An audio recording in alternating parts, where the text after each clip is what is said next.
얼마 전에 우리 현미경 단톡방에 어떤 사건이 좀 있었어. 근데 그 사건에 논란이 된 물건이 있었는데 그 물건이 일반 물건이 아니라 경매 물건이었어. 그렇죠. 당연히 모든 사람이 관심이 쏠려 있고 또 그 부분에 있어서 본의 아니게 얼굴을 붉혔다라기보다는 살짝 기분이 좀 나쁘더라고. 그 물건이 일반적으로 처리할 수 있는 물건도 아니었지만 그 물건을 밀었던 것이 농지연금이었어. 정말 농지연금은 아는 사람하고 모르는 사람, 그리고 어설프게 아는 사람의 차이가 극명하게 나타나기 때문에 행여라도 누군가가 이 물건 농지연금으로 쓰는 게 어때? 이렇게 밀었을 때 아니야, 그것은 나하고는 맞지가 않아. 그것은 어떤 어려운 점이 있기 때문에 현실적으로 농지연금이 불가능해. 이런 이야기를 할 수 있는 그런 지식과 안목을 좀 갖추시기 바랍니다. 그래서 오늘은 그때 그 물건, 그 논란이 됐던 그 물건을 한번 농지연금 시각에서 한번 분석을 해보도록 하겠습니다. 네, 어떤 물건인지 같이 화면을 보도록 하겠습니다. 2023 타경 5016 사건이고요. 제주특별자치도 제주시 구자읍 종달리에 있는 전입니다. 그래도 농지연금이니까 전답 과수원 중에 전이 되겠죠. 면적을 보니까 2436평이에요. 그러면 꽤 넓은 땅인 거죠. 이게 농지연금에서는 땅이 크다고 해서 많이 주고 땅이 적다고 해서 적게 주고 그런 거 아니야. 그렇죠. 어떤 기준이 있기 때문에 그 기준을 맞추면 되는 거지, 크다고 많이 주고 적다고 조금 주고 뭐 그런 부분이 아닙니다. 그리고 농지연금을 생각을 하신다면 이렇게 큰 땅보다는 좀 작아서 관리하기 쉽지만 금액은 높은, 평가액이 높은, 예를 들어서 공시지가가 높다라든가 감정가가 좀 높다라든가 이런 물건을 좀 찾아야지 땅이 넓다고 좋은 건 아니에요. 그리고 또 이 물건을 혹하게 했었던 것 중에 하나가 저 금액이야. 금액이 10억에서부터 2억대까지 떨어지다 보니까 얼른 사람들이 혹할 수 있단 말이야. 그렇죠. 자, 여기 신건에 지금 10월 17일에 진행을 했는데 거의 11억에 가까운 감정평가 금액이 이렇게 4번 유찰돼서 2억 6천까지 떨어졌으니까 거의 4분의 1이죠. 24%니까. 그렇지. 엄청 싸게 느껴지는 거예요. 근데도 나는 저 땅 안 할 거야. 첫 번째 이유는 면적에 비해서 하자 요건이 너무 많아. 일단 이 토지는 농지증이 필요해요. 당연히 농지니까. 여기 농지니까 농지증이 필요하겠죠. 그런데 뭐 제주에 사시는 분들은 농지증을 받기가 쉬울 수 있지만 사실 이 무태에 있는 사람이 제주도 농지증 받기가 쉽지가 않아요. 그분이 나한테 이렇게 이야기를 했거든. 농지연금 뭐 있나요? 그냥 나와 있는 것대로 그대로 따르면 되는 거 아니냐, 이런 식으로 말씀을 하시더라고. 정말 그렇게 생각을 했다라고 하면 그냥 그대로 처리하면 되는데, 이게 똑같은 규칙이나 규율도 어떤 사람은 그 규칙이나 규율을 이용할 줄 알고 또 어떤 사람은 그 규칙이나 규율을 그대로 따르기만 하니까 이익이 없는 거야. 그런 부분을 그분이 좀 많이 간과하신 것 같습니다. 자, 이 제주도에서 농지증은 물론 이 무태에서는 좀 거리가 멀더라도 예를 들어서 전입을 그쪽으로 해서 농지증을 신청한다든가 뭐 이런 부분이 통했지만 사실 제주도는 되게 이 농지증이 엄격하거든요. 그리고 특수한 상황이야. 그런데 이 특수한 상황을 일반적으로 수도권, 경기도에 사시는 분들에게까지 일반화 시켜버리면 농지증에서부터 아마 턱컨이 걸릴걸? 그렇죠. 그리고 제주도는 이 농지증이 안 나오다 보니까 일반 거래를 하는 데 있어서 현지인들의 명의를 놓고 또 투자한 사람들은 돈만 대고 뭐 이런 식으로 하는 경우도 있는데, 이런 경우는 경매뿐만 아니고 일반 매매에서도 되게 조심해야 되는 부분이에요. 그런 부분이 좋게 되면 본전, 안 좋게 되면 곧바로 사기로 이어지니까. 그렇죠. 한마디로 쪽 빨린다는 얘기죠. 그렇지.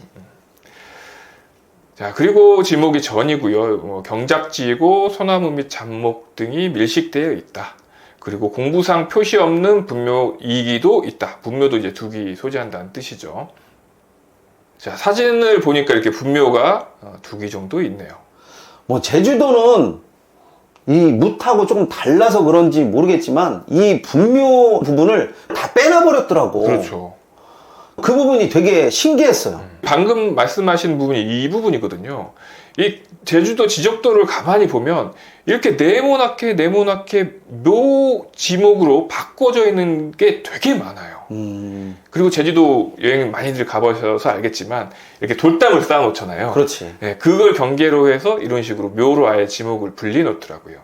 그러면 저 면적은 다 빠지는 거잖아. 그렇죠. 일단은 표시된 부분만 이 농지이기 때문에 이 부분만 지금 농지연금으로 들어가는 부분이고, 여기에 표시되어 있지 않은, 이쯤에 있겠죠. 이쯤에 있는 그 묘 2기도 빠지는 거죠. 자, 이 지적도를 조금 더 키워봤는데요. 방금 말씀드렸듯이 이 분묘들이 되게 많아요. 근데 거의 밭에 하나씩은 다 있는 것 같아요. 밭주인 표식을 세우려고 저렇게 했는지는 모르겠지만 일반적인 우리가 뭇에서 나온 밭 경계하고는 많이 차이가 있어. 그렇죠. 그리고 이 부분을 제주도니까 라고 특수한 상황으로 치부해버리면 뭐라고 할 말은 없지만 사실상 저쪽에 있어서 개발의 가능성이 거의 없다라고 보여지잖아. 그래서 이런 물건 같은 경우는 감정평가를 하는 것 자체가 공시지가보다도 훨씬 낮을 수가 있어. 자, 위성 사진을 보면 도로는 끼고 있어서 좋아 보일 수는 있겠지만 농지연금 시각으로 봤을 때는 이 부분이 다 지금 빠지는 부분이에요. 이렇게 그렇지. 지금 경작이 되어 있지 않은 부분, 이 부분, 이렇게 숲으로 되어 있는 이런 부분들은 면적에서 빠지기 때문에 이 부분까지 감안을 하고 농지연금을 생각하셔야 된다는 거죠. 이 농지연금 강의를 듣고 농지연금에 대해서 많이 하시는 분들 같은 경우에는 아, 저런 건 면적이 빠지니까 그런 부분을 미리 계산을 하시거든요.